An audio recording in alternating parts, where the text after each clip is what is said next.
Buen día, ¿cómo están?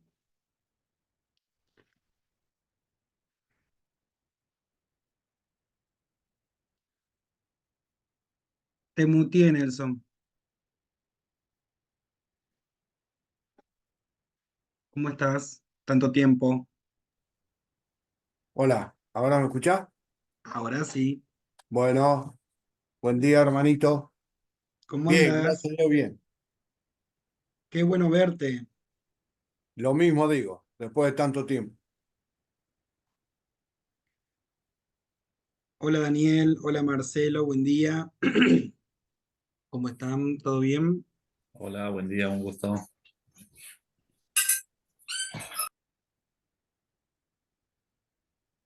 Voy a compartir pantalla de nuevo. Buen día, buen día. Buen día, ¿cómo están? Bueno, bienvenidos al ciclo de charlas que propone Córdoba Fuego y Rino Fuego, con el objetivo de fortalecer y capacitar de manera técnica en una temática que está tomando auge desde hace ya varios años y que para Argentina es importante poder incorporar plenamente, ¿sí? Sobre todo teniendo en cuenta eh, todas las consecuencias producto del cambio climático y de las acciones antrópicas que el hombre hace. eh, hoy lo podemos ver con los incendios en Córdoba. Entonces, el objetivo es poder incorporar mayor conocimiento. Les agradezco que se hayan sumado. Esta es la primera de 4 charlas, y se continuará haciendo, por supuesto, el año que viene. Mi nombre es Andrés Dimitri, soy magíster en gestión de riesgo y emergencia, soy especialista en defensa civil y apoyo a la población. Actualmente coordino académicamente la especialización y gestión de la defensa civil de la Escuela Superior de Guerra de la Universidad de la Defensa, que tiene a su cargo 2 juegos súper importantes para la interacción con las organizaciones de la sociedad civil y con los municipios, que es el juego Florentino Ameguino, que se juega específicamente con municipios, y el juego de simulación Cisnes Negros para regiones de SINAGIR, con el objetivo de promover el entrenamiento provincial, intraprovincial y nacional para eventos catastróficos que no esperamos, que es el objetivo de la próxima charla el próximo mes. Y como experiencia, bueno, fui director de coordinación en emergencias de la Dirección Provincial de Gestión de Riesgo y Emergencias en el 2016 y en el 2018, y desde el 2020 al 2023 estuve en el SINAGIR y coordiné el Plan Nacional de Reducción de Riesgo de Desastres. La metodología que les proponemos es un ciclo de charlas de una vez al mes con distintas temáticas. Hoy tendremos una mini charla de introducción a la reducción de riesgo de desastres, y a partir de los próximos meses viene Cisnes Negros con un foro debate, con una simulación integrada para el próximo mes. Vamos a hablar un poquito de qué es un cisne negro y cómo los cuarteles tienen que prepararse para ello. En el mes de noviembre, ya culminando el año, vamos a hablar de recomendaciones de buenas prácticas de evacuación en seco. Tenemos un colega acá que es de la localidad de Salto, provincia de Buenos Aires, que sabe muy bien lo que es evacuación en seco, porque lo he visto de primera mano, practicado hace décadas en ese municipio. Y por último, ya culminando el año y para cerrarlo, una breve introducción sobre evaluación de daños y análisis de necesidades. Y ya tendremos el programa para el año que viene con el objetivo de seguir hablando de reducción de riesgo de desastres en la comunidad bomberil. Bueno, bienvenidos. ¿Están ahí? ¿Escuchan bien? Sí, sí, yo por lo menos sí. Perfecto. Sí, sí, perfecto. Muy bien. Para arrancar tenemos que plantearnos la pregunta inicial, la pregunta madre, que es la gestión integral del riesgo de desastres. ¿Qué es para ustedes? ¿Qué me pueden decir? El permiso. Abran Este, los micrófonos que es charla, por eso se llama charla y no sí. clase. Bueno, digamos una gestión integral de riesgo de desastre es tener preparado una cierta evaluación de acuerdo a la situación de cada ciudad que uno vive. En este caso, Salto, por ejemplo, una de los riesgos de desastre más grandes que tenemos son las inundaciones. Más Lo allá, sabremos.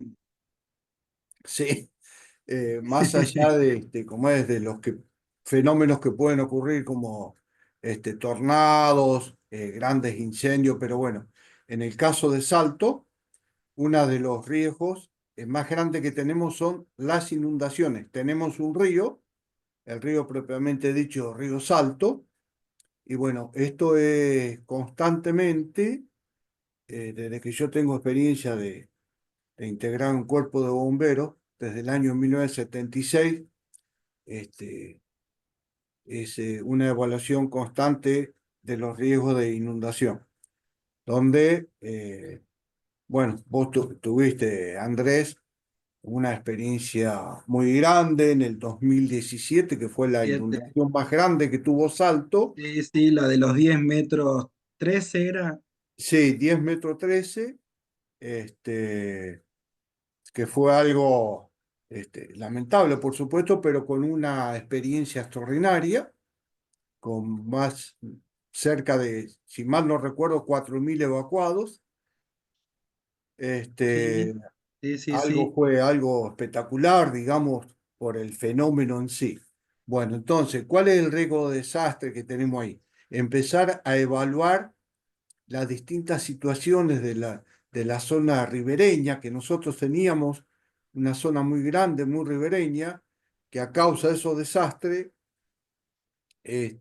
las autoridades, este, digamos, de la ciudad y de la provincia, trasladaron a gente a otro barrio, a la ciudad de Sí, sí. Mazán.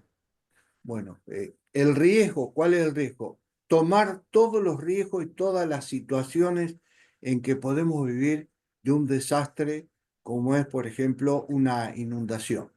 Que después, bueno, en otros capítulos hablaremos, uno lamentablemente por la experiencia Sí, sí, sí. de la prevención en la evacuación en seco, por ejemplo, ¿no? Pero Sí, bueno, en una inundación, bueno, primero la gente, en qué barrio me puede estar más afectado, cuál es ujú, el punto más, digamos, que se toma referencia, donde va a salir primeramente el agua, donde se va a desbordar el río.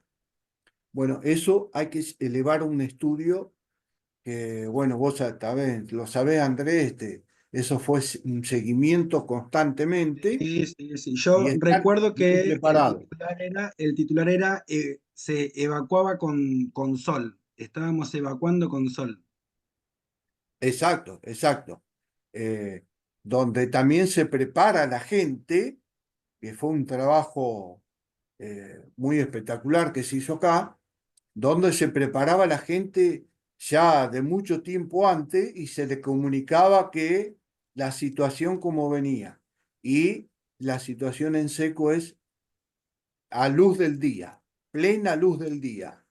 De noche ellos sabían que no salíamos, excepto algo muy grave, porque también ustedes van a ver que Sí, sí, sí. este, hay gente que no quiere salir, por supuesto, porque tiene miedo que le roben, que, Mm, bueno, distintas situaciones que uno ha pasado, pero momentáneamente ellos sabían bien que era a plena luz del día, era la evacuación, antes de que viniera el agua, sabiendo que nosotros cada vez se aumentaba el nivel de que iba a haber de cierta cantidad de inundación, ¿no?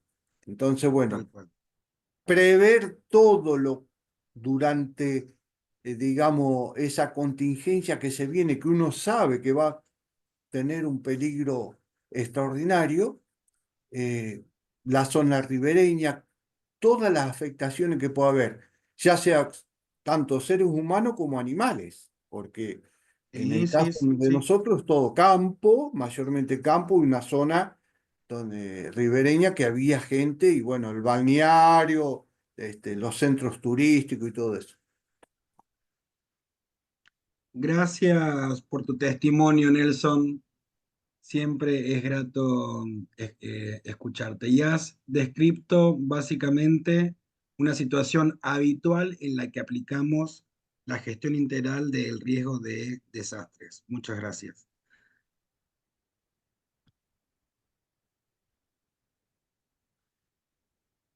Para arrancar, me gustaría que me puedan decir, así ponemos unos ejemplos más, qué es lo que ven en las imágenes.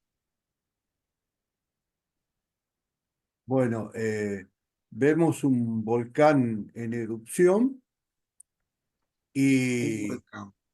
tenemos una tormenta en alta mar, digamos. Ahí yo creo Pero que eso es básicamente lo... estamos hablando de amenazas. Exactamente. Muy bien. Tenemos un volcán, ¿sí? Que está erupcionando y una tormenta en alta mar, ¿sí? Bien.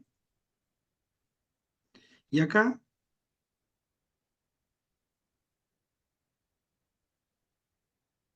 Bueno, ahí ya, o sea, sabíamos que había una amenaza y bueno, son las consecuencias de esa amenaza que después hacen, como por ejemplo la irrupción de un volcán y con las terribles consecuencias de un derramamiento de lava, ¿no? Ahí lo exactamente, acompañamos con lo que serían las vulnerabilidades. tal cual. Acá lo que pasó fue que se construyó al pie de un volcán sin tener en cuenta que en algún momento los volcanes pueden activarse y bueno, emerger lava con la consecuencia propiamente dicha. Y acá tenemos un video,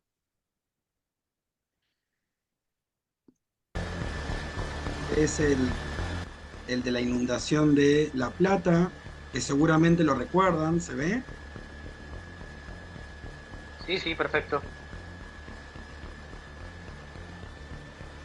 Hay una película que se estrenó el año pasado que habla sobre la inundación de La Plata.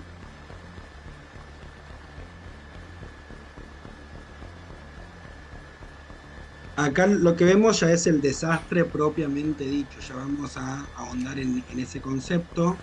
Imágenes en vivo que estamos viendo, esta vista aérea Desastre del que aún de gran parte de quedan la ciudad marcas de en La la ciudad de La Plata. Plata, tapada de agua. Totalmente, y grabadas en la memoria. Así está la ciudad ahora. Un saldo confirmado de al menos de 25 muertos.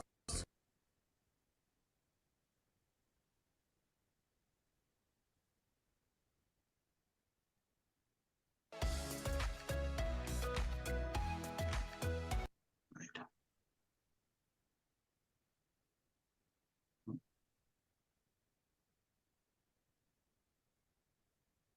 Bien, entonces lo que tenemos que tener en cuenta es que las situaciones de estrés y la afectación son los que van incrementando la crisis, ¿sí?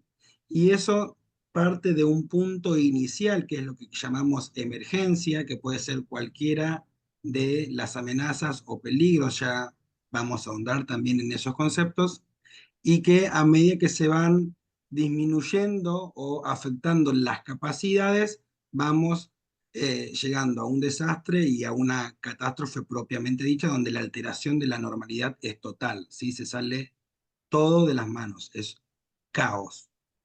El sinónimo es caos. Tenemos la fórmula histórica del riesgo que habla de la amenaza por vulnerabilidad por exposición, ¿sí? Esa es la desigualdad sobre las capacidades que tenemos que tener, tanto localmente como la organización comunitaria y por supuesto a medida que vamos necesitando ayuda porque superamos nuestras capacidades, que la provincia y que nación también puedan sostenerlos. Y en su defecto, como en grandes catástrofes, la ayuda internacional también sabemos que siempre está presente. Hay varios conceptos que vamos a analizar muy brevemente que tienen que ver con concebir específicamente cada uno de los términos, tanto desastre como construcción social del riesgo, por qué es social, por qué el nivel antrópico es muy importante. Hoy ya estamos hablando de cambio climático de origen antrópico y la diferencia entre peligro y amenaza. El primer concepto que les presento es el de desastre, se los puse completo. Con un colega, con Oviel Núñez Seijas, estamos escribiendo un diccionario, estamos trabajando en la redefinición de los conceptos para que tengan la mayor contemplación de lo que queremos decir, y para desastre nos quedó que es un evento dañino, que ya dijimos que es de gran magnitud, en donde interactúan todos los procesos socioambientales sistemáticos y su disrupción. Ese escenario que altera esa normalidad con la que veníamos habitualmente viviendo, afecta a la población, a la infraestructura, a los animales, como se mencionó recién, y que ya sabemos que nos va a costar recuperar y que sí o sí vamos a necesitar de apoyo externo. A las presentaciones se las voy a compartir también, quédense tranquilos, para que tengan toda esta información. Si las vamos a clasificar, podemos tener diferentes orígenes. La gran definición es en dos: las de origen natural, las que no podemos controlar. Si hablamos de desastre y vamos a su origen, nos remite el concepto al enojo con los dioses, al enojo de los dioses. Entonces, frente a eso, tenemos eh, muchas veces el concepto de que los desastres son naturales, de que la culpa es de la tormenta, eh, pero porque el origen etimológico ya viene desde ese lugar. Y la otra diferenciación es la antrópicos, que hace referencia a las acciones que el hombre puede hacer y que generan un desastre. Menciono brevemente los tipos, están las geodinámicas y geotécnicas, ya sabemos: sismos, maremotos, terremotos, deslizamientos. Las hidrometeorológicas, como inundaciones, tormentas, nevadas, heladas. Nuestro país es ampliamente extenso, entonces tenemos una diversidad de climas y de biomas que nos hace abrir bien grande las antenas y las alertas, porque no es solamente una o dos amenazas, sino que es un abanico de multiamenazas, un concepto nuevo que apareció algunos años con el objetivo de comprender realmente el riesgo de desastres. Los biológicos, como las plagas, las pandemias. Tuvimos hace poquito, la pandemia por COVID-19, 2020, 2021, que nos enfrentó a un gran desafío 100 años después de la gripe española, a repensar otra vez cómo trabajar y cómo gestionar, en este caso, un desastre sanitario. Y la espacial, que no se suele tener en cuenta, creemos que el espacio está allá, lejos, pero bueno, ha habido noticias de caídas de meteoritos, de satélites, entonces siempre estamos expuestos también a lo que podríamos pensar un cisne negro, una caída de un satélite o de un cohete. Y para los antrópicos tenemos las sociales y las tecnológicas. Sociales, desde accidentes, incendios, terrorismo, y las tecnológicas, los materiales peligrosos, gasíferos, industriales, hidroeléctricos, etc. ¿Vamos bien hasta acá? Sí, sí. Bien. Perfecto. Para amenaza, para diferenciarla de peligro, muchas veces se usa como sinónimo. ¿Saben bien la diferencia cuál es de peligro y amenaza? ¿O las usamos como sinónimos también? No, eh, digamos, la podríamos, en mi caso, ¿no? Como sinónimo. Está bien que uno sabemos que puede haber cierta amenaza en tal lugar Ujú, y que luego sabemos muy bien que eso deriva a un peligro, ujú. porque vos Bien, estás viendo, bueno, si vos tenés una boca de tormenta que está abierta, sabés perfectamente que es directamente un peligro ahí si vos no sí, sí, tomás los recaudos necesarios, ¿no? sí, Bueno, sí. también puede La, haber en la... la gran diferencia es que la amenaza como que siempre está, pero se transforma en peligro cuando me puede afectar directamente. Sería como que ya Exactamente. es un riesgo inminente. Esa es la gran diferencia. Bien, Nelson. Para amenaza es una posibilidad, ya arranca el término con posibilidad. Un puede ser, ¿sí? Que está probada o estimada, pero probabilísticamente tenemos amenazas de terrorismo. ¿Por qué? Porque pasó en dos oportunidades en nuestro país. Pero no quiere decir que siempre estemos en peligro. Bueno, ahora en estos momentos puede ser, el mundo está muy conmocionado a nivel internacional con lo que está pasando en Líbano, pero eh, siempre es una amenaza ahí como inminente, esperando. Para un proceso, dice sustancia, fenómeno o actividad humana que puede causar lo que es un desastre en sí, muertes, lesiones y otros efectos dañinos. Esta es la fórmula para la amenaza. Hay muchos autores. La ciencia del riesgo existe.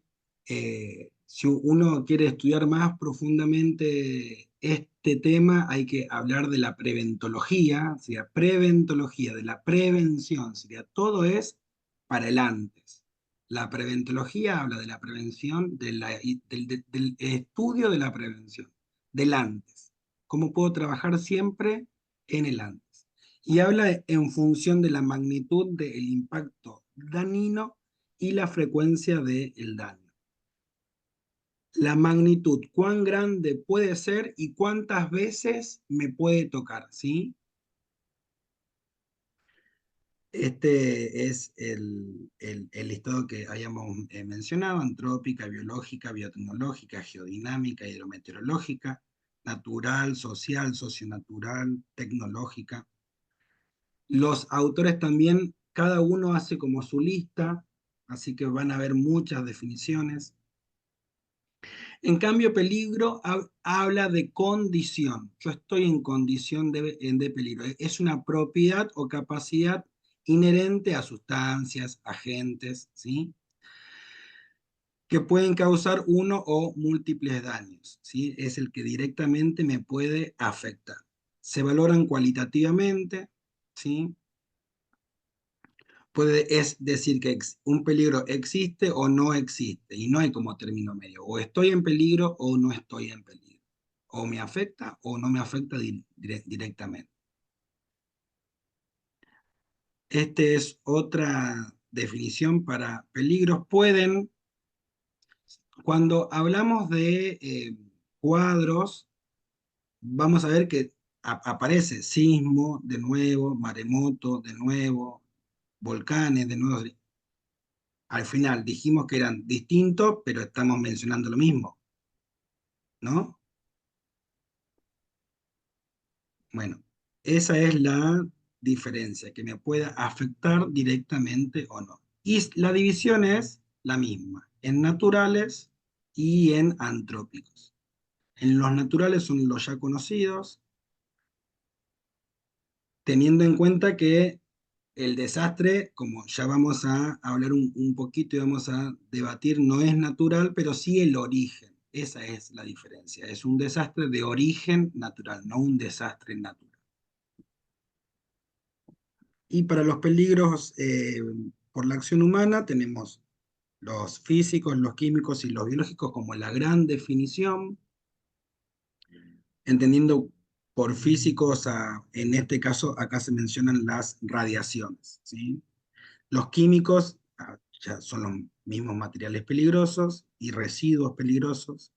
Muchas veces se hablan de materiales sino de residuos, y hay que mencionarlos a los dos. Y los biológicos también tenemos residuos y agentes biológicos o toxinas. ¿Vamos bien hasta acá? Sí. Bien. Perfecto. También se mencionó la vulnerabilidad.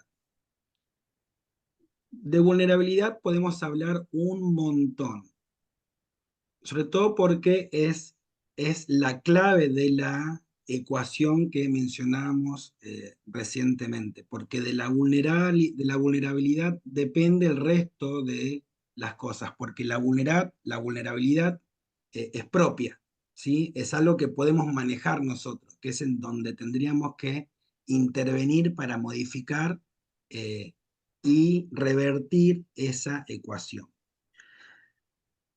Para nuestro diccionario es una combinación de susceptibilidades o incapacidades que le son propias a una persona, a un grupo, o una comunidad, o una población. Estamos hablando de factores internos, son cuestiones propias nuestras que son las que representan esta vulnerabilidad y nos impiden o dificultan responder de manera adecuada. Y lo que sí hay que entender es que en todo sentido es esencialmente política y social. Siempre va a estar la política y la sociedad en el medio, es como el punto medio de la balanza en el que también ambos puntos tienen que trabajar juntos. Ni uno solo, ni el otro, sino de manera integral. Voy a mostrarle varias fórmulas de vulnerabilidad para entender todo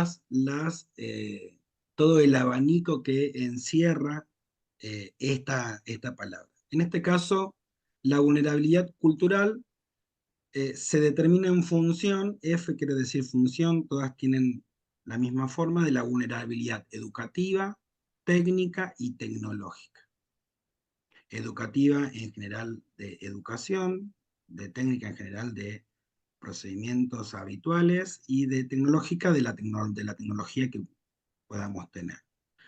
La ecológica habla en función de la vulnerabilidad natural y la habitacional.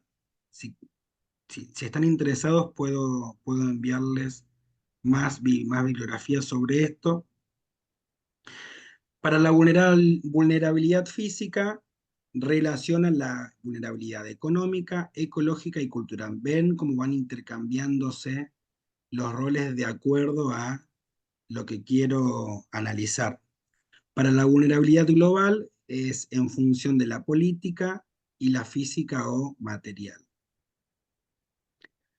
Para la vulnerabilidad política, acá ya influyen varios factores en función de la vulnerabilidad social, ecológica. El ambiente es un determinante y lo podemos ver hoy con los incendios en Córdoba, cómo afecta al campo político.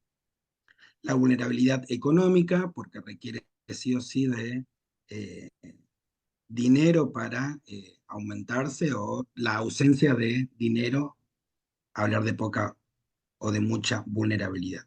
Y la vulnerabilidad cultural, que hacía injerencia en la fórmula anterior. Para la social, relaciona la economía, la ecología y la cultura por la vulnerabilidad política. Acá ya vemos una exponencia, acá ya se va multiplicando. Cuanto más grande sea uno, más grande también va a ser el otro.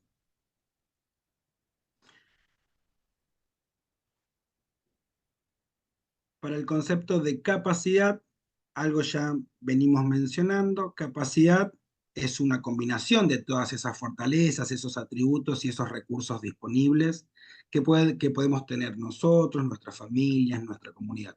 Es lo que tenemos para hacer frente a, o cuán preparado estoy, o cuán bien construido eh, he hecho en mi comunidad para eh, hacer frente a las diferentes amenazas o peligros. Este desarrollo básicamente eh, aumenta o disminuye de acuerdo al dinero invertido. Y hay que hablar de inversión en reducción de riesgo de desastres y no de gasto, porque estamos invirtiendo para la prevención.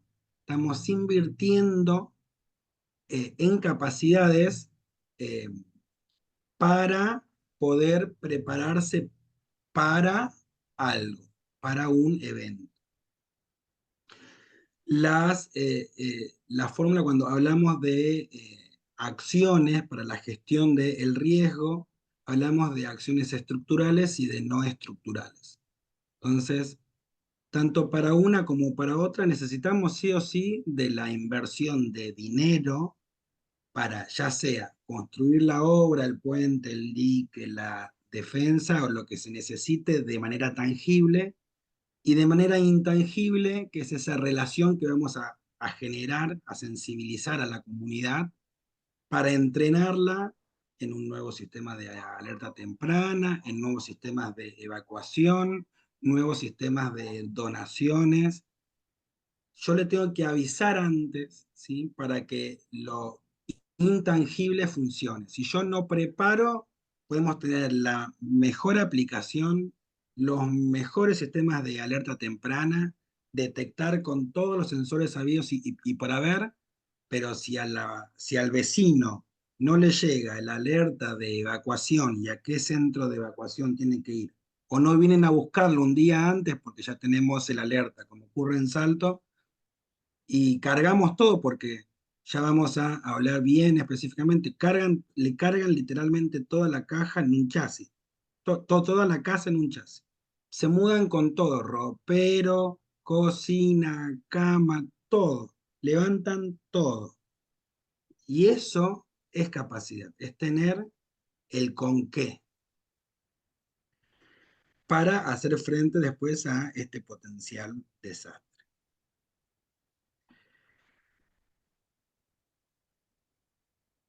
Vamos cerrando la fórmula. Ya tenemos todos los componentes, nos vamos a meter en riesgo. Riesgo, cuando hablamos de riesgo, y lo que llevamos diciendo en toda esta charla, siempre hablamos de posibilidades de que sucedan cosas, ¿sí? Que en este caso tienen que ver con un efecto de una acción prevista o una decisión que hayamos tomado ante una amenaza propiamente dicha, que después puede transformarse en un peligro. Tal posibilidad puede ser determinada, tanto cuantitativa como probabilísticamente, cualitativa y casuísticamente, si es muy común, y de ambas maneras. Lo más común es hacer un mapa de riesgos. ¿Cuántos cuarteles pueden tener mapas de riesgo propio? ¿Ustedes tienen mapas de riesgo de sus cuarteles? Bueno, Sí, ¿Hicieron ese ejercicio?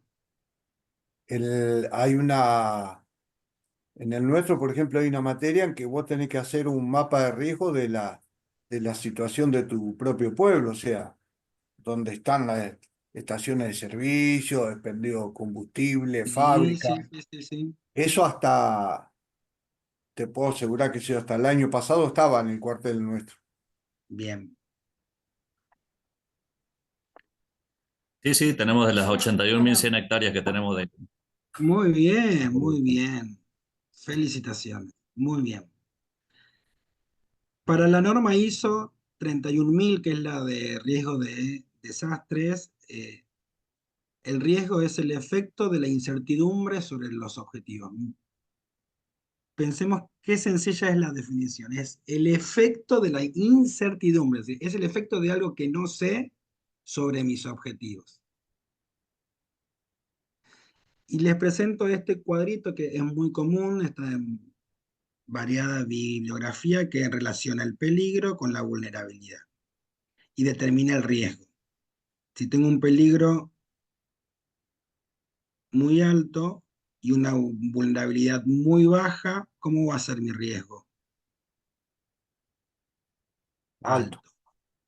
Si yo tengo una vulnerabilidad alta y un peligro muy alto, mi riesgo va a ser muy alto.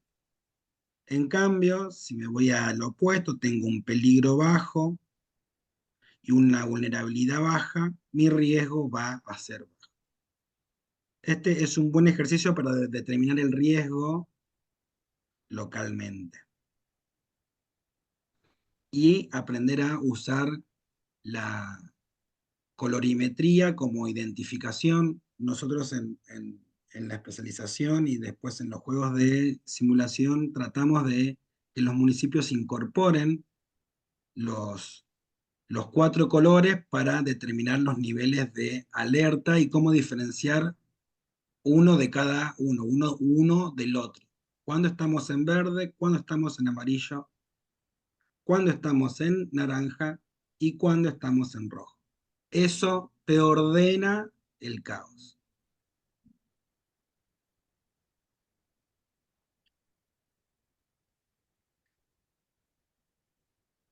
¿Y qué es el riesgo de desastre? Ya dijimos que era una posibilidad. Si ya decimos riesgo, es posibilidad. Acuérdense, riesgo, 2 puntos, posibilidad. Puede ser de que se produzca un desastre como consecuencia de la no intervención de los factores constitutivos y subyacentes del riesgo propiamente dicho. Toda la fórmula: amenaza, por vulnerabilidad, sobrecapacidad, por exposición.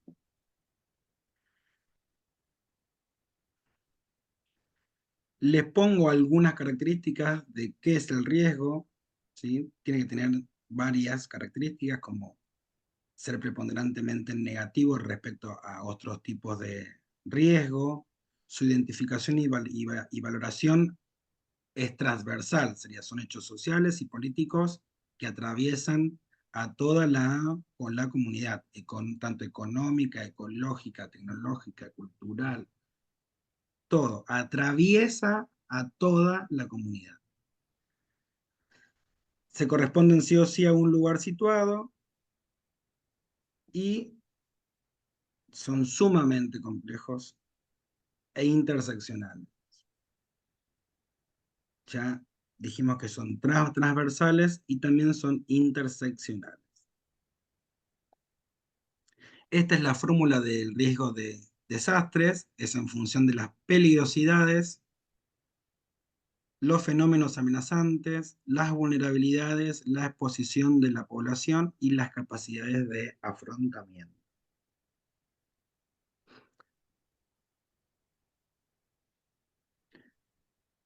Entonces, repasando, tenemos un evento adverso, ¿sí? Que ese evento genera desorganización, damnificados, heridos, hay muertos, viviendas destruidas, la comunidad se puede aislar, hay pérdida de animales, hay producción afectada, que también hay que tener en cuenta, ¿sí? Que conlleva una respuesta local. Que la gran diferencia que hay que tener en cuenta es que si yo puedo, con mis recursos propios, si yo estoy preparado para al menos responder para el 1% de mi población, estoy hablando de una emergencia. Mientras que si superan mis capacidades, ya el evento se denomina desastre, ¿sí? ¿Vamos bien hasta acá? Sí. Bien. Sí. Entonces, la ruptura del equilibrio entre riesgo y desastre. ¿Qué vemos acá en la? Esto es muy común en la primera imagen.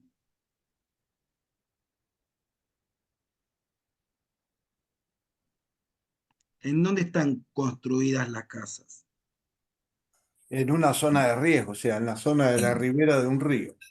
En una zona altamente inundable, al lado del río. ¿Y cuán habitual son en nuestras comunidades? En Salto, por ejemplo, han construido del otro lado del terraplén, que es habitualmente en donde se evacúa inicialmente frente a algún evento, porque es el Exacto. primer lugar que se inunda. Y el desastre propiamente dicho, la inundación presente, ¿sí? Con afectación completa, ¿sí? Es la ruptura de este equilibrio, es el desastre. Este mapita lo conocemos todos. Una vez que pudimos definir todos los conceptos, ahora hay que integrarlos en lo que denominamos gestión integral del riesgo, nuestro primer interrogante. Y se basa en 3 momentos que vamos a denominar: gestión prospectiva, reactiva y correctiva. Cuando hablamos de condiciones de riesgo, ¿sí? Estas posibilidades, tenemos que tener en cuenta 3 momentos súper importantes. La reducción de riesgo de desastre, acciones si yo ya identifiqué cuáles son mis riesgos, ¿qué debo hacer para que me afecten lo más mínimo posible? La prevención, ¿cuáles de esos riesgos puedo prevenir? Por ejemplo, el casco cuando vamos en moto o en auto, o en bicicleta. El casco o en monopatín, ahora que está muy de moda, que muy pocos lo usan. Eh, el casco es prevención frente a que en cualquier accidente no se nos parta la cabeza contra el asfalto. Y la mitigación, si no los puedo reducir, al menos mitigar. Si estoy gravemente expuesto, bueno, ¿cómo voy a mitigar? El ejemplo más común es si en la zona de la cordillera hay muchos terremotos, hay muchos sismos. Para mitigar voy a construir con tecnología antisísmica. No lo puedo reducir al máximo, no lo puedo prevenir porque los terremotos van a seguir ocurriendo, voy a mitigarlo. Y en ese interín me voy preparando para ese evento que lo vemos acá como en puntitos, ¿sí? Que puede estar o no, pero que cuando está se genera una alerta. Es imperioso que nos enteremos antes de qué es lo que está pasando. Que el alerta de lluvia, el alerta de tormenta, el alerta de granizo me llegue antes. Para que cuando ese evento se haga realidad, yo pueda responder correctamente a la emergencia. Entonces, para esta parte yo voy a ver hacia el futuro. La gestión es prospectiva, hacia el futuro. Y una vez que el evento se hace manifiesto, mi respuesta va a ser reactiva, voy a reaccionar a ese evento para responder de manera adecuada a esta manifestación del riesgo, la tormenta, la lluvia, el tsunami, el volcán, el terremoto. Y una vez que el desastre ha pasado o la emergencia ha pasado, tengo que reconstruir, tengo que rehabilitar y después reconstruir las nuevas condiciones de riesgo. Y esto es lo que llamamos gestión correctiva. Voy a corregir. Y hablamos de corregir. Corregir quiere decir que tengo que modificar en lo que estaba equivocado. Entonces, es el momento en el que yo puedo modificar esas condiciones. Por eso hablamos de construcción social del riesgo. Yo como sociedad elijo dónde construir, y si construyo a la vera del río, esa construcción que yo hago, ¿sí?, va a aumentar la vulnerabilidad y el riesgo propiamente dicho al desastre. Y el ciclo vuelve a comenzar. Esto ocurre en simultáneo. Vamos a borrar.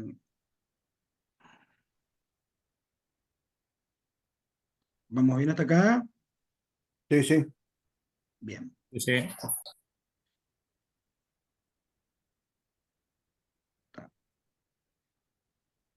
Entonces, ¿cómo es la estructura de la gestión?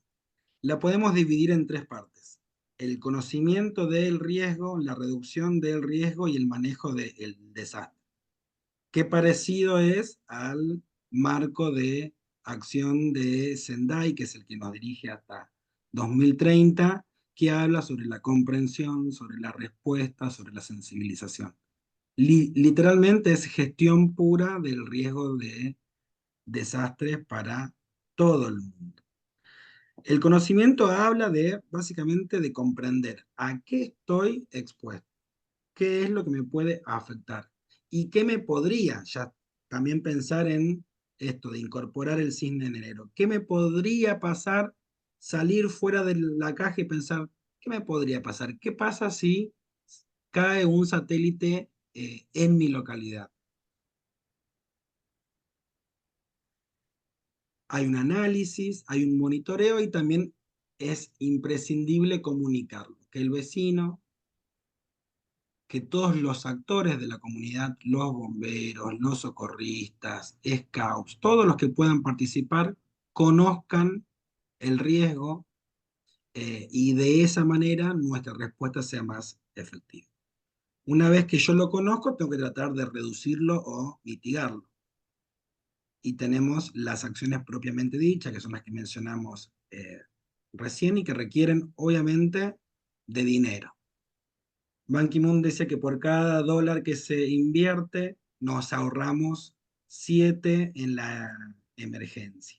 Y eso es real. En la emergencia, cuando yo necesito el dinero líquido para responder, siempre me va a salir más caro si lo pago en el momento. Sobre todo porque si aumenta la demanda y hay escasez, el costo va a aumentar significativamente. Y el manejo propiamente dicho, que habla de prepararnos para la respuesta, para la recuperación y cómo voy a ejecutarlos. El objetivo es que en el mundo de los bomberos, como en el mundo de otros actores, porque Scouts también está trabajando en gestión de riesgo, todas las organizaciones de la sociedad civil, gracias a Dios, están incorporando esta forma de trabajo, porque nos invita a que todos participemos. Es con todos, sí o sí. Entonces, para este proceso, repasando, yo identifico el riesgo, prevengo y mitigo, y me voy preparando para esa respuesta a ese evento que se puede transformar en un desastre. La respuesta propiamente dicha y la reconstrucción y la rehabilitación. El enfoque que tiene nuestro país ya desde el 2015, que lo tenemos presente, en el 2016 se sancionó la ley 27287, que transforma el sistema federal de emergencia de las décadas de los 90 en el sistema para la gestión integral del riesgo, en el sistema nacional. En donde incorpora todo esto que ya veníamos hablando.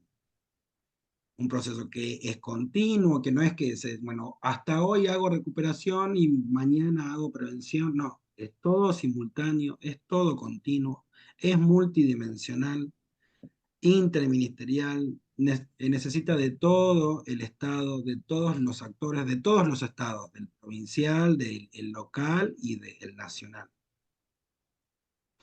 para su formulación, adopción e implementación de todas las políticas, estrategias y planificación para organizar, dirigir, ejecutar y controlar todas estas prácticas que venimos mencionando, que hoy se traducen en el Plan Nacional de Reducción de Riesgo de Desastres 2024-2030, que tuve el honor de poder coordinar en la gestión pasada, y que el producto es excelente, y que invita a todos los actores a incorporar esta práctica. Entonces tenemos el marco de acción de Sendai, que habla de 4 prioridades que están plasmadas en nuestro plan nacional. Comprender el riesgo, a qué estoy expuesto. Fortalecer la gobernanza, habla de gobernanza, sí o sí es el cogobierno de todos los que estemos participando.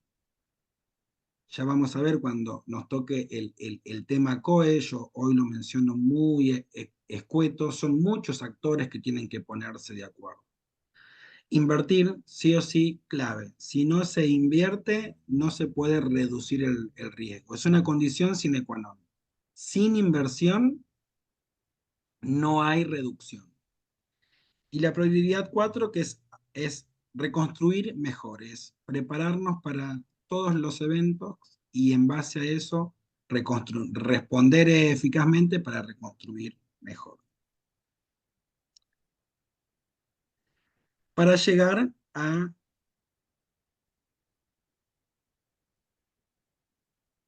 este paradigma.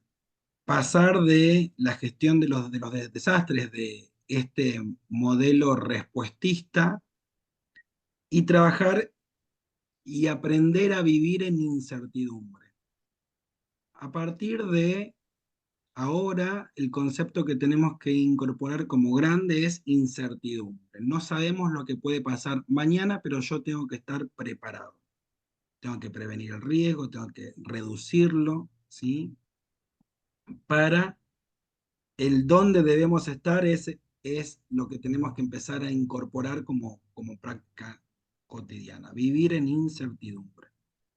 La OMS habla de que vivimos en etapas, en un periodo de interepidemias o interpandemia.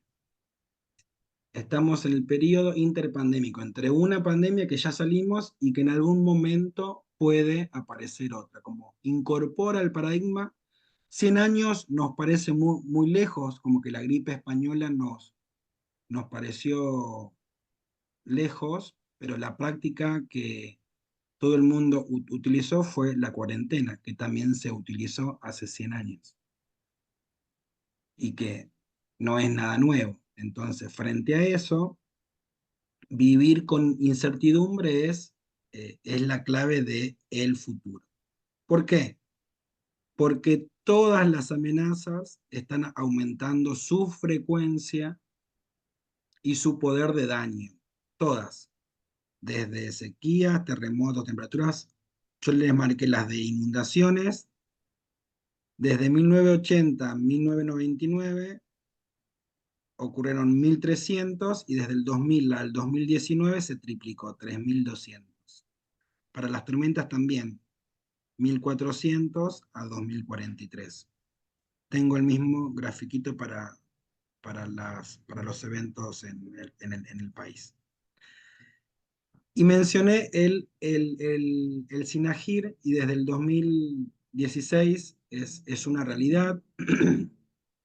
Si bien queda lejos, es un sistema que todos los días va creciendo, se va modificando, intervienen muchos actores que hay que coordinar. Yo les dejo el link de la ley y el decreto que lo regula. El SINAGIR está coordinado por una secretaría ejecutiva que interactúa con la red GIRCIT, que es la red de ciencia y tecnología para la gestión integral del riesgo, que tiene un montón de actores, que relaciona varios ministerios, ¿sí? Y que se divide en dos consejos. En el Consejo Nacional, que incorpora los ministerios y organismos científico-técnicos, que lo preside desde la Jefatura de Gabinete, y el Consejo Federal, que lo preside el Ministerio de Seguridad, que es en donde está la Subsecretaría de Protección Civil, que relacionan las provincias con los organismos de protección civil. Bomberos estaría acá, y que de hecho han participado en muchos consejos federales porque la voz de los bomberos es súper importante. Y hay dos fondos, un Fondo Nacional para Emergencia, que es el artículo 17 para la ley, que es un fideicomiso con dinero nacional o internacional para la respuesta a una emergencia propiamente dicha. Por ejemplo, no sé, alquileres de aviones para el combate forestal. Y el FONGIR, que se terminó de trabajar el año pasado todo el proceso, que habla básicamente de la inversión en reducción del riesgo de desastres. Se invita a las provincias y sus municipios a diseñar proyectos que se puedan presentar a la Oficina de Presupuesto del Congreso de la Nación y que al año siguiente se pueda transferir ese dinero y que conjuntamente con la provincia y el municipio se pueda trabajar en acciones tangibles e intangibles para la comunidad. Hay dos consejos, el Consejo Consultivo Empresarial, donde está el tercer sector, el sector privado, el Consejo Consultivo de la Sociedad Civil, donde están ustedes y un montón de organizaciones como Cruz Roja, ADRA, EBEC, y el RAGIR, que es el registro de todas esas asociaciones. Este es el cuadrito para Argentina. Como podemos ver, tanto las inundaciones, que representan el 46,3% de nuestros eventos, seguido por tormentas, más temperaturas extremas, representan el 80% para nuestro país de los eventos más significativos. Y después tenemos actividad volcánica, incendios forestales, deslizamientos, sequías, epidemia, terremotos, como el resto de los eventos. Como podemos observar, las afectaciones son enormes y conllevan muchas muertes. Entonces, que esas muertes no queden en vano depende del trabajo que podamos hacer para la reducción del riesgo de desastres. ¿Cómo vamos hasta acá? Ya vamos llegando al final. Perfecto. Bien. Fuimos mencionando que los desastres no son naturales. Muchas veces hablamos de que, como en su definición, el enojo de los dioses, el castigo fue la tormenta o la inundación o el incendio. Y hay que tener en cuenta que ya quedó bastante claro que el riesgo es una construcción social. Yo construyo sobre un ecosistema, ¿sí? Lo afecto y lo altero, y en este caso, un ecosistema que era un humedal, por ejemplo, un humedal es una esponja biológica, ¿sí? Florentino Ameghino ya hace 100 años atrás, cuando fue funcionario del gobierno de la provincia para los asuntos agropecuarios, ya hablaba de las sequías y de las inundaciones. Hace 100 años atrás, él ya tenía claro que la provincia de Buenos Aires necesitaba buffers, que había que respetar eh, los humedales, que eran estos sistemas de amortiguación de esponjas para contener las épocas de lluvias y de tormentas en donde iba a haber más recurrencia de agua caída. Y aún así hoy, 100 años después, todavía nos seguimos inundando. Y vamos a seguir inundándonos si no hacemos las acciones correspondientes. No va a dejar de llover. Es algo que no podemos modificar. Mejor Visual ha preparado esta imagen que habla sobre los conceptos de que los desastres no son naturales y que definitivamente afectan la toma de decisiones y sobre todo cómo nos relacionamos con el desastre propiamente dicho. ¿Por qué? Porque muchas veces culpamos al sistema. Entonces decimos que no tenemos en cuenta cuáles son nuestras vulnerabilidades, nuestros riesgos, nuestras desigualdades, ¿sí? Porque sobre todo los desastres afectan a los que menos tienen. Entonces no tenemos en cuenta todo ese bagaje conceptual cuando en realidad después terminamos culpando a la naturaleza. Y yo construí al lado del río. Y acá es en donde empezamos a hablar de un término que se lo robamos a la psicología, que es la palabra resiliencia. ¿Qué es resiliencia para ustedes? Es cuando el ser humano pasa por una etapa tan cruda, tan mala, que transforma ese dolor y lo transforma en algo positivo. Positivo. Poder sobrellevar un desastre, por ejemplo, que es un inundado, de poder sobrellevar ese dolor que tiene, toda esa pérdida material, a veces humana, en tratar de sobreponerse sobre ese dolor. No sé si soy muy explícito, pero No, está perfecto. Es eso. Y le sumaría que Sobreponerse. aplica, le Sí, sí. sumaría a lo que dijo que aplica no solo a las personas, sino a sociedades, ecosistemas, entornos, etcétera.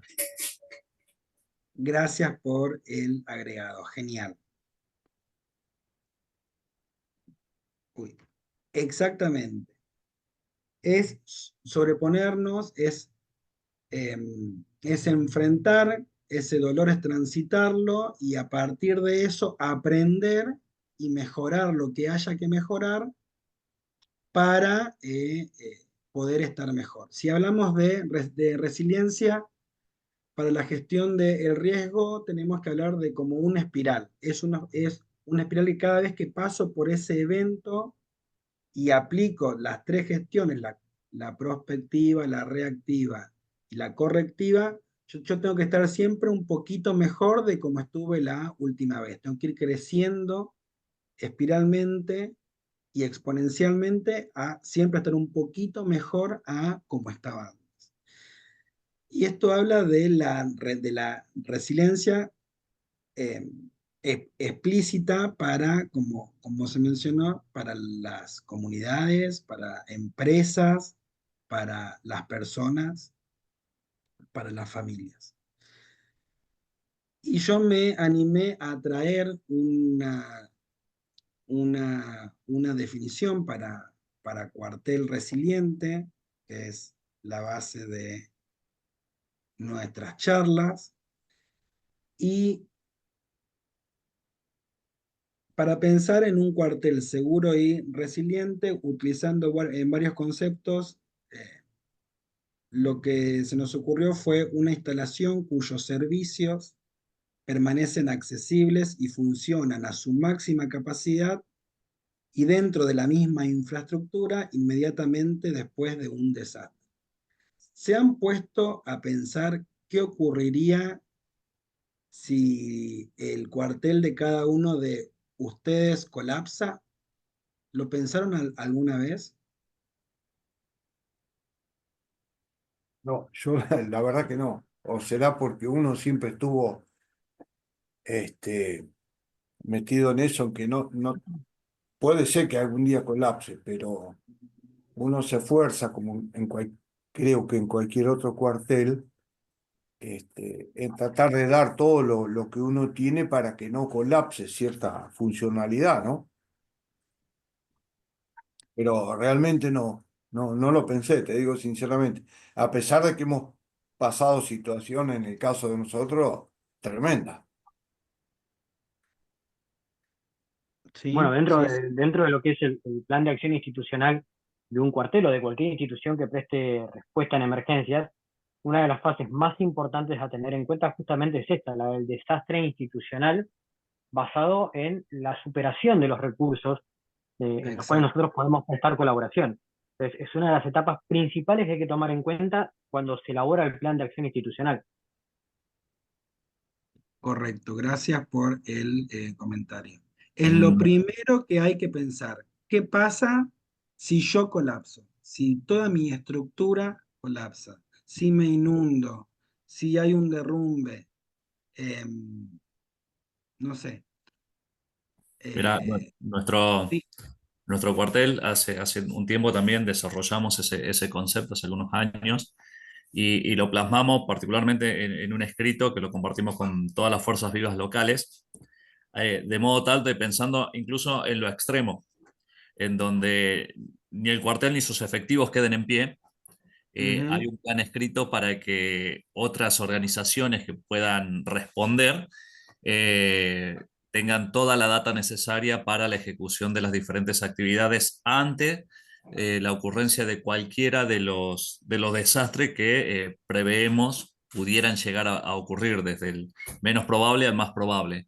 Eh, lo desarrollamos bajo ese concepto también, porque siempre hacemos los jueguitos, como decimos, los diferentes ensayos, y uno por ahí no considera la opción de que podés yo tener no la esté. mitad de tu personal o no podés Claro, tenerlos directamente. claro, claro. Entonces, es un clásico, pero bueno, nosotros hicimos ese en un extremo y lo tenemos previsto para la eventualidad de que ninguno de nosotros o nuestra institución quede en pie, como lo extremo. Después, en lo Sí, sí, sí, intermedio, el régimen de coordinaciones con los demás cuarteles del regional y las otras fuerzas vivas también lo tenemos bastante aceitado en ese sentido y afortunadamente.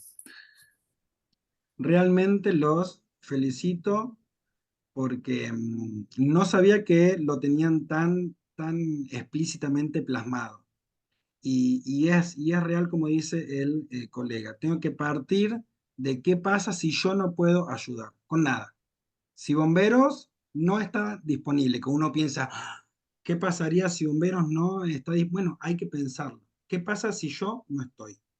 Si el cuartel no está, si las autobombas no están, si los equipamientos no están.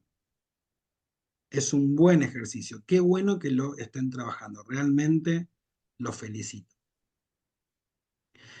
Me animé a hacer una lista de cosas que deberíamos pensar para nuestros cuarteles como para el desarrollo.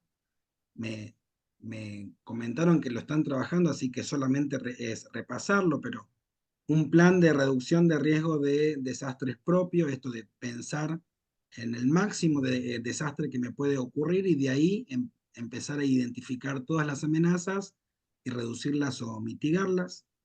Un plan de respuesta a emergencias por contingencias con todos sus protocolos. Ustedes son expertos en respuesta, así que acá no voy a hacer mucho hincapié porque ustedes a la respuesta la tienen clarísima.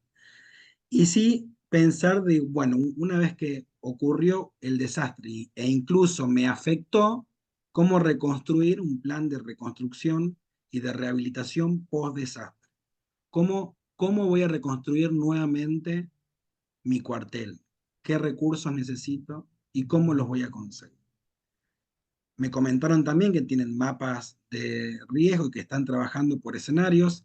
Ideal siempre, recomendación es crear un escenario para simularlo. Este jueguito, este ensayo que hacemos de simulación parte de escenarios. Si se pueden crear tantos como sean posibles, como su imaginación vuele. No hay límite. Siempre piensen lo peor que nos puede pasar y eso nos va a preparar mucho mejor. alertas tempranas, ya pensando en multi-amenaza, ¿sí? No, no sirve que solamente tengamos una regleta en el puente y nada más. No, como que tengo que pensar en otros sistemas de alertas para incorporar. Inversión, inversión en recursos materiales, logísticos, capacidades, ¿sí? Articulación local, provincial y nacional. Esto es clave. Si no nos comunicamos antes, si no charlamos en tiempos de paz, seguramente en los tiempos de desastre sea difícil que la comunicación sea fluida. Ir trabajando, ir incorporando la estandarización en nuestras acciones para que siempre trabajemos de la misma forma. Hay normas de NFPA que ustedes la tienen re clara, las normas ISO que son internacionales y las CIRAM que son las nacionales. Y simulaciones y simulacros sistemáticos, que yo cada tanto tiempo simule todos esos escenarios, ajuste mis planes para que el plan es un documento vivo, no es que yo lo hago y lo guardo después en una carpeta en la oficina y no se lee más. Es un documento que tiene que estar permanentemente circulando en los cuarteles. Eso nos va a hacer mejores. Cuando hablamos de cuarteles seguros y resilientes hay que tener en cuenta 3 aspectos. El primer aspecto es el de la protección a la vida, donde la edificación del cuartel es capaz de mantenerse en pie, ¿sí? Y que no haya nadie en el que pueda estar afectado. Protección a la inversión. Hablamos ya de instalaciones de todos los equipos que se puedan tener y que frente a los daños que puedan ocurrir, obviamente se pueda seguir operando, ¿sí? Somos bomberos voluntarios y frente a los desastres somos nosotros los que respondemos. Tenemos que seguir operando. Y la protección de la función que habla específicamente de seguir operativos hasta que no se pueda, ¿no? Si somos seguros y resilientes, esa operatividad no se debería perder nunca. ¿Por qué?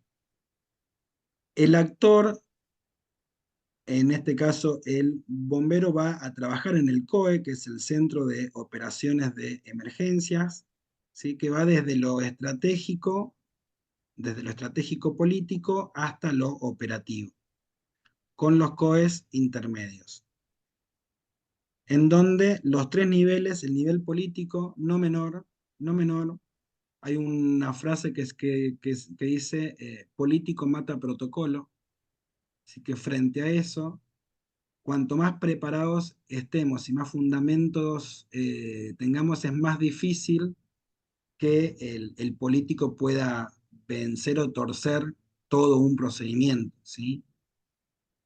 El nivel estratégico, la estrategia.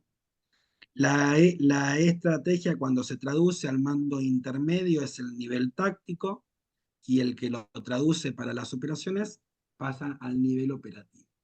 Estratégico es la cabeza, es la idea, el táctico es el cómo lo voy a hacer, y el operativo con quién y con qué. Y la estrategia se basa en estos 2 puntos importantes. Hay que tener en cuenta los objetivos de prevención y de mitigación, o sea, todo lo que mencionamos en base a los conceptos para las acciones de prevención y educación. Los bomberos también son buenos educadores, van a las escuelas, hacen muchas actividades, son excelentes para esas acciones de prevención. Y pensar también en estos proyectos de mitigación de los riesgos identificados para mi cuartel. Tener los planes de contingencias que sean necesarios y un sistema de alertas que esté articulado con todo el municipio, con la provincia y con nación. Y sí incorporar los objetivos de la rehabilitación, sobre todo porque somos actores partícipes en este caso, como se mencionó durante toda la charla, en Salto son los bomberos los que trasladan de la casa al centro de evacuados y del centro de evacuados a la casa. Existe tal grado de confiabilidad que cuando el bombero te golpea la puerta y te dice hay que evacuar, las personas no dudan. Porque si viene el bombero y me lo dice, palabra santa. Sí, es cierto. Bueno, siempre se siguió con eso acá en Salto, ¿no? Hasta ahora, gracias a Dios, es como decís vos, todavía somos palabras santas. Y hay que sostener esa confianza, ¿eh? No, sí, mirá, te cuento una anécdota cortita. El otro día, después de muchos años de haber ocurrido un accidente y yo había ido a cargo de una dotación, tuve que ir a declarar a Mercedes, este, en la parte, digamos, civil y penal, en un juicio oral. Entonces yo le explicaba después a la fiscal, eh, más allá de que eh, yo ahora estoy jubilado, pero más allá que hay otro personal de bomberos, como los compañeros acá, después de haber ocurrido, pierden su día, pierden su tiempo, y entonces le digo, puede haber otras personas que a lo mejor puede estar más capacitadas que nosotros. ¿Sabe lo que me contestó la fiscal? Me dice, no, dice, mire, No. nosotros y el tribunal va a confiar en la palabra que diga el bombero. Si el bombero dice que el auto era azul, es azul. Ahí me quedé más tranquilo, ¿no? No sé si a los otros compañeros le habrá pasado lo mismo, pero eso me pasó, me dio como la experiencia Es, la vez pasada. es una confianza que tiene 130 años, Nelson. Sí, sí, pero bueno, que te lo digan así es otra cosa, ¿viste? Bueno, también hay que tener en cuenta que hay que cuidarla, Sí, porque una vez que se pierde, esto es como les pasa a los políticos, empiezan a mentir una vez, dos veces, ya es tan, es tan alto ahora el nivel de- me sale baneo en inglés, el nivel de, no es censura, el nivel como de bloqueo para las personas que la confianza se transformó en algo delicado a proteger, sobre todo porque vos vas y te dicen hay que evacuar porque llueve y no llueve. Vas otra vez, hay que evacuar porque llueve y no llueve. Ya a la tercera vez que vas, no va a salir. No, porque hace dos veces que me decís que no va a llover y que llueve y que no llovió. Y yo me moví todo. y vos sabés que, bueno, vos bien lo sabés, a mí me pasó. ¿Te acordás que, por ejemplo, acá en Salto no llovía y el río crecía? ¿Te acordás la inundación esa grande? Sí, Entonces, sí, sí, yo le sí, sí, sí. expliqué, tuvimos que salir a explicar, digamos, cómo era la geografía del río, de dónde venía, Claro. porque no llovía en Eh, Salto, pero llovía en Colón y Rojas, que estaban ciudades antes. Nos inundamos con sol. Claro, entonces decía, pero ¿cómo? Y si usted me está mintiendo, me decían de todo, menos que Sí, era sí, lindo. sí, sí, sí. Menos, No soy menos lindo, grande. ¿viste? Entonces, pero menos mal que gracias a evacuación en seco que uno preparó a la gente, a la ciudadanía de antes, ¿viste? Claro, después lo supieron entender, porque ellos querían que si se inundaba Salto tenía que estar lloviendo, y no era así. Entonces, cuando uno le explicaba que antes había ciudades que el río Salto se unía con Roja y con Colón, porque, por ejemplo, en Salto estuvo 2 días sin llover y el agua seguía subiendo. Pero yo le tuve que, no solamente yo, todas las autoridades le tuvieron que No, explicar todo el mundo, que en sí, sí, sí. Colón y en Roja llovía a cántaro, en Salto no. Bueno, ahí se apaciguaron. Sí.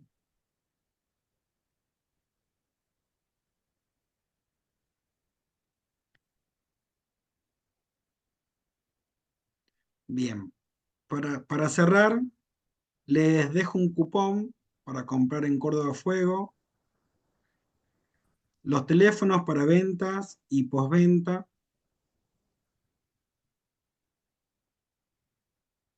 algunas imágenes, estructuras porta herramientas. Estos son las ofertas del mes, el kit de ataque rápido de 1000 litros y la estructura porta herramientas. Y nos veremos la próxima charla el mes que viene, donde vamos a hablar de cisnes negros y vamos a hacer una mini simulación de plantear un escenario de cisne negro para nuestro cuartel. Voy a descompartir. Les agradezco un montón por haber asistido. Gracias, Nelson. Gracias, Daniel. No, Gracias a gracias vos, a Dimitri, la verdad, vos. muy interesante. La verdad que me ha hecho recordar muchas cosas y esto es bueno porque uno vuelve a tomar esta, digamos, esta iniciativa. Vos bien lo sabés, Andrés, que nunca perdí contacto con el cuartel, siempre estoy, a pesar de ser un viejo jubilado. Qué Este, viejo. bueno, pero viejo Que, cariñosamente. que parezcas Papá Noel es otra cosa. No, no, sí, sí, es otra cosa. Es, ¿te acordás que cuando estuvimos en la Escuela Superior de Guerra, el jefe de los militares chilenos, ¿te acordás? Me decía, acá está Papá Noel, que no me Sí, acuerdo el sí, sí. apellido. Pasó Bueno, hace tiempo. yo muy agradecido, Andrés, vamos a seguir con esto. Me encantó a los camaradas, bueno, algún día espero llegarlos a conocer, al resto, y te agradezco mucho, Andrés. La verdad que me hizo muy feliz. Igual, igual. Gracias por sumarse y nos vemos el viernes del mes que viene. Listo, Les va a llegar un recordatorio por correo con el enlace de nuevo, ¿sí? correcto, correcto. Así Gracias, estaremos. Que tengan un buen fin de semana. Muchas gracias gracias por estar. igualmente. Lo mismo para todos, que tengan buenas tardes. Adiós. Chao, chao. Chau, chau.